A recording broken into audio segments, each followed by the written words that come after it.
ರೈತರ ಬೆಳೆಗೆ 2,000 ಕೋಟಿ ಬಿಡುಗಡೆ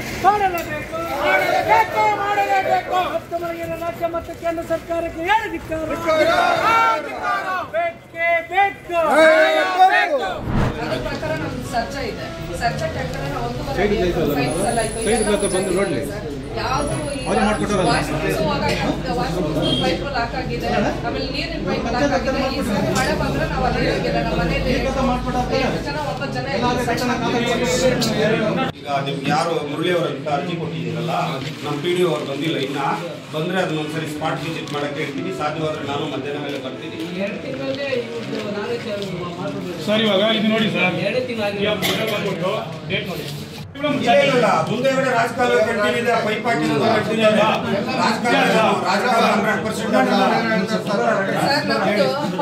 ಸರ್ ಬಂದು ನೋಡ್ಕೊಳ್ಳಿ ಸರ್, ಯಾರ್ಯಾವ ಮನೆಗಳಿದೆ ಅವರೆಲ್ಲ ಸೀನಿಯರ್ಸ್. ಆ ಥರ ಆಗಿದ್ರೆ ಸರ್ವೆ ನಂಬರ್ ಅದು ಬದಲಾಗಿದ್ರೆ ಅದನ್ನು ಇತ್ಯರ್ಥ ಮಾಡ್ತೀನಿ ಅಂತ ಸಾಹೇಬ್ರು ಹೇಳಿದ್ದಾರೆ. ಈಗ ಅವ್ರು ಮಣ್ಣೊಡೆದಿರೋ ತಪ್ಪು, ಅದಕ್ಕೆ ನಮ್ಮ ಪಂಚಾಯತಿ ಕಡೆಯಿಂದ ಪರ್ಮಿಷನ್ ಹೋಗಿದೆ. ನನಗೂ ಸುಮಾರು ಜನ ಪ್ರೆಸ್ ಅವರೆಲ್ಲ ಕೇಳಿದ್ರು, ಮಾಧ್ಯಮ ಮಿತ್ರರೆಲ್ಲ, ಹೆಂಗೆ ಕೊಟ್ರಿ ನೀವು, ನಿಮ್ಗೆ ಕೊಡ್ಲಿಕ್ಕೆ ಬರ್ತದ ಅಂತ. ಸೊ ಅದನ್ನು ಪಂಚಾಯತಿ ಪರ್ಮಿಷನ್ ತಗೊಂಡು ಮಣ್ಣೊಡೆದಿದ್ದಾರೆ. ಅದೇನಾದರೂ ಸರ್ವೆ ನಂಬರ್ ಅದು ಬದಲಾಗಿದ್ರೆ ಅದನ್ನು ನಾನು ದಯವಿಟ್ಟು 1-2 ದಿನ ಟೈಮ್ ಕೊಡಿ, ನಾನು ಶಾಸಕರಿಗೆ ಗಮನಕ್ಕೆ ತಿಳಿಸ್ಬಿಟ್ಟು ತಹಸೀಲ್ದಾರ್ಗೆ ಒಂದು ಇದು ಬರೀಬೇಕು. ನಮ್ಮ ಕಡೆಯಿಂದ ಏನು ಅದಕ್ಕೆ ಸುದ್ದಿ ಮುಟ್ಟಿಸ್ಬೇಕು ಅದನ್ನು ಮಾಡಿಕೊಡ್ತೀವಿ ಆದಷ್ಟು ಬೇಗ. ನಾನು ಅವರು ಈಗ ಮಾಡ್ತಾ ಇರೋವ್ರಿಗೂ ನಾನು ಹೇಳ್ತೀನಿ, ನೋಡಪ್ಪ ಇದು ವಿಚಾರ ಆಗೋವರೆಗೂ 2 ದಿನ ಎಲ್ಲ ರೀತಿ ಸ್ಟಾಪ್ ಮಾಡಬೇಕು, ಶಾಸಕರ ಹತ್ರ ನಾನು ಮಾತಾಡ್ತೀನಿ ಅಂತ ಹೇಳ್ತೀನಿ. ಅದು ನೋಡ್ಕೊಂಡು ಅದ್ರ ಮೇಲೆ ನಿಮ್ದು ಏನಿದೆ ಪ್ರಯತ್ನ ಮಾಡಿ.